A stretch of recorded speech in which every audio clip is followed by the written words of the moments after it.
மெரிபா paneer soda. I trust மெரிபா.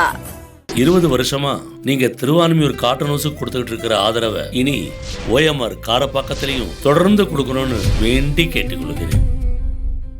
Periyar Maniammai Institute of Science and Technology, Tanjavur. B.Tech Biotechnology with specialization in computer science and biology. மாண்புமிகு பேரவைத் தலைவர் அவர்களே, மொழி எப்பவும் தொடர்புக்கான ஒன்று தான், இல்லைன்னு யாரும் மறுக்கவே முடியாது. உலகத்தில் இருக்க எல்லா மொழிக்கும் இது பொருந்தும், அதையும் யாரும் மறுக்க முடியாது.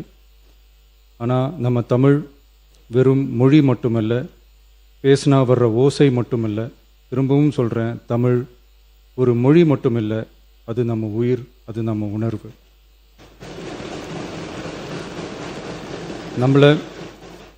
நம்மளை பெற்ற தாயை அம்மானு சொல்கிறப்பெல்லாம் பாசமும் சொந்தமும் நம்மளை அறியாமலே உயிரா உறவா உணர்வா தானா உள்ளுக்குள்ளே தோணும்ல. அதே மாதிரி ஏன் இன்னும் ஒரு படி மேலே போயே சொல்லலாம், தமிழ்னு சொன்னாலே எப்படி இருக்கும், என்ன ஆகும்னு சொல்லவா வேணும். தாய் எப்படி ஒரு மிகப்பெரிய புனிதமோ அப்படிதாங்க தாய்மொழியும். அதுலேயும் நம்ம தாய்மொழி தமிழ்மொழி இப்படி சொல்கிறதே போதும், எல்லாருக்கும் நம்ம தாய்மொழி உணர்வை பற்றி புரியும்னு நினைக்கிறோம். நம்ம தாயே நமக்கு மிகப்பெரிய புனிதம்னா நம்ம எல்லாருக்குமான தமிழ் தாய் பற்றி சொல்லவா வேணும். தாயை போற்றுகிற வாழ்த்துகிற தமிழ்நாட்டு மண் தமிழ்தாய் வாழ்த்து எப்படி விட்டுரும்? விடாது, விடவும் மாட்டோம். மாண்புமிகு பேரவைத் தலைவர் அவர்களே, நம்ம தமிழ்தாய் வாழ்த்த 1891 எழுதின மனோன்மணியம் சுந்தரனார் நம்ம தமிழ் மொழியவே தமிழ் தாய்னு சொல்லி உயர்வா பாடினார். இந்திய துணை கண்டத்தை, இந்திய ஒன்றியத்தை அழகிய முகமா சொன்ன மனோன்மணியம் சுந்தரனார் அந்த முகத்தோட நெத்தியில் வைக்கிற பொட்டு தான், திலகம் தான் தமிழ் நாடுன்னு சொன்னார். இந்தியாவோட நெற்றியில் இருக்கிற பொட்டு மாதிரி ஒரு வெற்றி பொட்டு தான் நம்ம தமிழ்நாடு. அந்த பொட்டோட நறுமணம் உலகம் பூரா பரவுற மாதிரி தமிழோட புகழும் உலகம் பூரா பரவணும்னு சொன்னார். உண்மைதானே அது? இன்னைக்கு தமிழ் பேசுகிற மக்கள் இல்லாத நாடுகளே ரொம்ப குறைவு தானே. தமிழும் தமிழனும் இல்லாத நாடு எது? திரும்பவும் சொல்லலாம், தமிழ் ஒரு மொழி மட்டுமல்ல, அது ஒரு பண்பாடு, அது ஒரு நாகரிகம், அது ஒரு சிந்தனை, அது ஒரு அன்பு. தமிழ்னா விருந்தோம்பல், சுருக்கமாக சொன்னால் தமிழ்னா கெத்து, தமிழ்னா பவர். அந்த தமிழோட புகழ சொல்கிற தமிழ்தாய் வாழ்த்தில் அனைத்து உலகமும் இன்பமுறன்னு சொல்லி உலகத்தையே நம்ம தமிழ் உயர்த்தி பிடிக்குதே தவிர எந்த மொழியையும் எந்த மதத்தையும் எந்த இனத்தையும் ஏன் எந்த ஒரு தனி மனுஷனை கூட தாழ்த்தி பேசலை, யாரையும் கொஞ்சம் கூட காயப்படுத்தலை. மாண்புமிகு பேரவைத் தலைவர் அவர்களே, நம்ம ஒவ்வொருத்தருக்கும் தனித்தனியாக ஒரு பேர் இருக்கும். ஒரு கூட்டத்தில் நம்ம பேரை சொல்லி யாரும் கூப்பிட்டா நாம் ஒருத்தர் மட்டும்தான் திரும்பி பார்ப்போம். ஆனால் தமிழ்னு சொன்னால் ஒட்டு மொத்தமாக நாம் எல்லாருமே திரும்பி பார்ப்போம்ல. அப்படி நம்ம எல்லாருக்கும் இருக்கிற பொது பேரு தானே அது. நமக்கு தமிழ்னு அடையாளத்தை கொடுத்ததே தமிழ் தானே. ஒரு பேரே, ஒரு சொல்லே, ஒரு மிகப்பெரிய வரலாறுனா அது நம்ம தமிழ் தான்.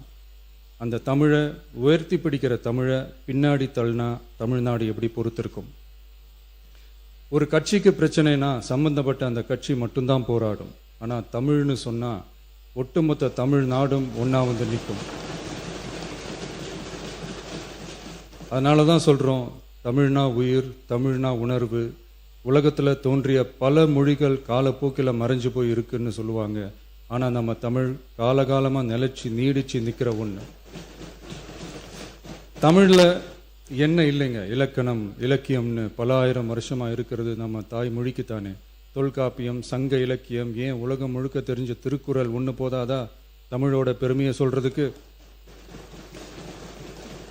இவ்வளவு பெருமை கொண்ட தமிழ் மொழியோட ஒரு அடையாளம் தான் நம்ம தமிழ்தாய் வாழ்த்து. ஒட்டுமொத்த இந்தியாவோட பன்முகத்தன்மையை உயர்த்தி பேசுகிற தமிழ்தாய் வாழ்த்து நம்ம ஊரில், நம்ம தமிழ்நாட்டில் முதல் இடத்துல தான் இருக்கணும். நம்ம இந்திய அரசியல் சாசனமே ஒவ்வொரு மாநிலத்தோட மொழிக்கும் பண்பாட்டுக்கும் பாரம்பரியத்துக்கும் பாதுகாப்பு உரிமையை கொடுத்துருக்கு தானே. அந்த உரிமையின் அடிப்படையில் தமிழ்த்தாய் வாழ்த்துக்கு முதலிடம் கொடுத்து தானே ஆகணும். அதானே மாநில உரிமை. அப்படிப்பட்ட தமிழ்த்தாய் வாழ்த்து தான் 1970 நவம்பர் 23 முதல் அரசு விழாக்களில் முதல்ல பாடணும்னு சொல்லி ஒரு அரசாணையை போட்டு அந்த செயல்பாட்டுக்கு வந்துச்சு. அதுக்கப்புறம் 2021 டிசம்பர் 17 முதல் மாநில பாடலா அங்கீகாரம் வழங்கப்பட்டுச்சு. அனைத்து கல்வி நிறுவனங்கள், பல்கலைக்கழகங்கள், அரசு அலுவலகங்கள், பொதுத்துறை நிறுவனங்கள் உள்ளிட்ட பொது அமைப்புகளோட நிகழ்ச்சிகளில் தமிழ்த்தாய் வாழ்த்து கட்டாயம் பாடப்படணும்னு அரசாணையும் இருக்கு. 2026 ஜனவரி மாதம் 28 ஒன்றிய அரசோட கடிதத்தில் அரசு விழாக்களில் பின்பற்ற வேண்டிய சில நடைமுறைகள் வெளியிடப்பட்டது. அந்த ஆணையில் மாநில பாடல் பற்றி எந்த வழிமுறையும் இல்லாமல் இருந்துச்சு. நம் அரசு பொறுப்பேற்றதும் கடந்த மே மாதம் 27 மாண்புமிகு பிரதமர் அவர்களுக்கு மாநில பாடல்களுக்கு உரிய அங்கீகாரம் வேண்டும்னும், ஒன்றிய அரசு வெளியிட்ட ஆணைக்கு திருத்தம் வெளியிடணும்னும், மாநில விழாக்களில் தமிழ்த்தாய் வாழ்த்த முதல்ல பாடுறதுக்கான உரிய வழிமுறைகளை வகுக்க வேண்டும்னு சொல்லி கடிதம் எழுதியிருந்தோம். அதை தொடர்ந்து போன ஜூலை மாதம் 9 கடிதத்தில் மாநில பாடல் பாடப்படுவது பற்றி இருந்துச்சு. ஆனால் நம்ம தமிழ்நாட்டில் 1970களில் இருந்து தமிழ்த்தாய் வாழ்த்து எல்லா அரசு நிகழ்ச்சிகள்லையும் கல்வி நிறுவனங்கள்லையும் தமிழ்த்தாய் வாழ்த்து முதல்ல பாடுறது ஒரு மரபாவே இருக்கு. அதுக்கான அரசாணையும் இருக்கு.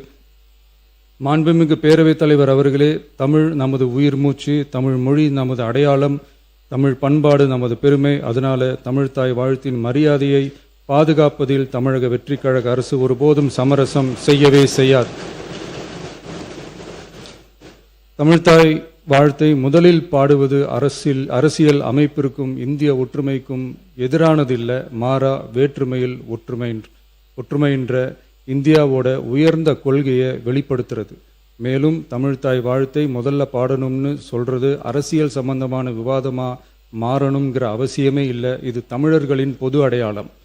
நம்மை வேறுபடுத்துவதல்ல, ஒன்றிணைப்பது. மாண்புமிகு பேரவைத் தலைவர் அவர்களே, தமிழ்த்தாய் வாழ்த்தின் கண்ணியத்தையும் தமிழின் தொன்மையையும் தமிழர் பண்பாட்டின் பெருமையையும் பாதுகாக்கும் இந்த உயரிய பணியில் இந்த சட்டமன்ற பேரவையில் உள்ள அனைத்து உறுப்பினர்களும் கட்சி வேறுபாடுகளை மறந்து ஒன்றிணைந்து அனைத்து கல்வி நிறுவனங்கள், பல்கலைக்கழகங்கள், அரசு அலுவலகங்கள், பொதுத்துறை நிறுவனங்கள் உள்ளிட்ட பொது அமைப்புகளின் நிகழ்ச்சிகளிலும் தமிழ்த்தாய் வாழ்த்து கட்டாயமாக முதலில் பாடப்பட வேண்டும் என்று கொண்டுவரப்படும் இந்த தீர்மானத்திற்கு அனைவரும் ஆதரவு வழங்க வேண்டும் என கேட்டுக்கொள்கிறேன்.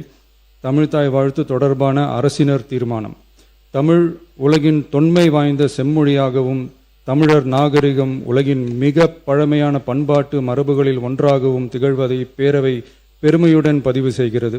மனோன்மணியம் சுந்தரனார் அவர்களால் 1891 எழுதப்பட்ட மனோன்மணியம் என்ற நாடக நூலின் பாயிரத்திலிருந்து எடுக்கப்பட்ட தமிழ்த்தாய் வாழ்த்து 1970 நவம்பர் 23 முதல் அரசு விழாக்களில் முதலில் பாடப்பட வேண்டும் என அரசாணை வெளியிடப்பட்டு செயல்பாட்டுக்கு வந்துள்ளது. 2021 டிசம்பர் 17 முதல் மாநில பாடலாக அதிகாரப்பூர்வ அங்கீகாரம் வழங்கப்பட்டு தமிழ்நாட்டில் அமைந்திருக்கும் அனைத்து கல்வி நிறுவனங்கள், பல்கலைக்கழகங்கள், அரசு அலுவலகங்கள், பொதுத்துறை நிறுவனங்கள் உள்ளிட்ட பொது அமைப்புகளின் நிகழ்ச்சிகளிலும் நிகழ்வு தொடங்குவதற்கு முன் தமிழ்த்தாய் வாழ்த்து கட்டாயம் பாடப்படும் என்று ஆணையிடப்பட்டுள்ளது.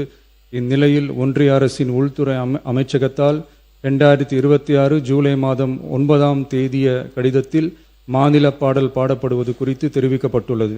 தமிழ்நாட்டில் 1970களில் இருந்து அனைத்து அரசு நிகழ்ச்சிகளிலும் கல்வி நிறுவனங்களிலும் தமிழ்த்தாய் வாழ்த்து பாடல் முதலில் பாடப்படுவது மரபுத்தன்மையாகவும் அரசாணைகளின் வாயிலாகவும் பின்பற்றப்பட்டு வருகிறது.